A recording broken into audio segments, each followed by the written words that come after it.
everyone, this is me, Breyer, and today I'm going to show you guys how to make a horse nutrition booklet. Alright, so what you're going to need is you're going to need a glue gun, any size will do. Just make sure that you have extra glue in case you run out. Then you're going to need your templates, which I will talk about in a little bit. Then you're going to have some scissors. Right now I'm using needle or thread scissors, but it doesn't really matter. And you're going to need a needle and thread, preferably white thread because the paper is white. So we're going to be pretty much putting together a real book. So we're going to put it together like a real book. So what you're going to do first to get this, you're going to go on your computer and you're going to type in horse nutrition books. As you can see, there's a wide selection of books that you can choose from. I chose the Horse Nutrition Bible. So now that you're going to do that, you right click and then copy, which I already did, and go to Microsoft Paint. So what you're going to do is you're going to put this down to about 1 inch in length, but it should look about like this. It should look like that. Next you're going to make the spine. You can do a little a colored spine like that. Or you can actually type something and make it really small, which it looks very bad right now, but that's okay. Now for the back cover, get creative, make little lines or something, and make your own cover. So basically what I did here is I just took some tiny pictures and I scrunched them down on paint and I put them beside some words that I typed, and you can't really understand what they say, but that's okay. It makes it look really realistic, like it's really tiny lettering. So just make up your own cover. You can just put a horse at the back. It really all depends on you. Now for the pages, what you're going to do here, oops, ouch, okay.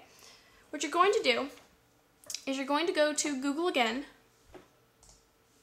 and you're going to type in horse feeding documents, and you'll find a whole bunch of things like this, or like this, preferably like this, and you can right click and copy them to fit the cover right there. It should actually have a little bit of white space right there, so it's not going to fit the cover. Oops, edit, undo. It will not fit the cover completely like shown. Let me show you here. It's not going to fit the cover completely, but that is quite alright. It just has to fit it completely this way. So if the top and the bottom of the cover match up with the top and the bottom of your page, then you're good. But you have to make sure that there's a little bit of white space between this of the back of the book. So now what you're going to do is you're going to just get all these pretty little pages, all the same size. Make sure that they're all the same size as this one, or whichever one that you used, and print it out, which you should have something that looks like this, and something that looks like that, and like that. So cut them out, and I'll show you. Okay, now that you have everything cut out, as you can see, you have all your nice little stacks of paper there, and then your thing that I've already folded.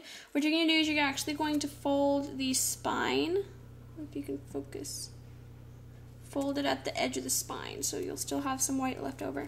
What you're going to do basically is you're going to, oh, focus please, please focus. Was it okay? You're going to sew along that line, okay?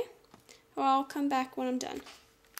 Okay, so now that you've sewn your book, it should work like this. Sewing is way better than stapling because staples come out, and these are the sewing. This stuff is really strong. So now you have the actual book, and as you can see, it looks like a real book from the inside too. Oops. Okay, so now you're wondering, well, how do I get the string out? You're going to tie it just like any ordinary knot, except you're not going to go back through the book and tie it. You're going to tie it, just tie a little knot right there. So about right there you should tie your knot. Okay, so as you can see, there's a knot right there that's sewn above the paper. So now what you're going to do is you're going to cut right there, and then I'll show you what to do next. So now you're going to warm up your, now you're going to warm up your hot glue gun, and then you're going to glue this little thing right here down like that. Sorry guys, I had to change scenery because my dad's on the computer now. So basically, once you were done sewing, starting back from where we left off, you are done sewing, so it should look something like that. And it's really cool because when you open your book, it has like the sewing things like real books do. So now you're gonna glue this little excess, or if it'll focus, right there, you're going to glue the excess downwards, so you're going to glue that down. Also, you're going to glue the other part that the other piece of thread that you started with, and you're going to glue that up. So now that you have those two things glued, it should look something like this. All you have to do now is take a dab of glue. Ooh, I'm caught. There we go. Is take a dab of glue and put it on the spine of the book. And then once you're done with that, I am going to tell you what to do next.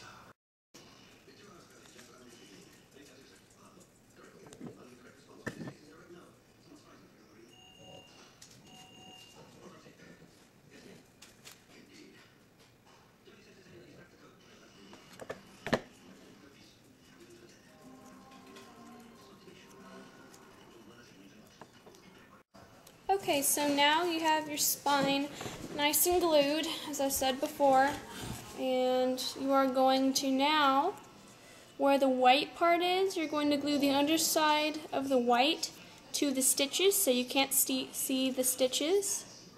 So it should look something like that. So it should look something like that. Now flatten down the spine by just flattening down pretty much. That's pretty much self-explanatory. And you are done with your booklet. So you opened it up. You have all these pages in it. There is your little booklet. Thank you guys for watching, and I hope you tune in for some more of my tutorials coming right before school starts.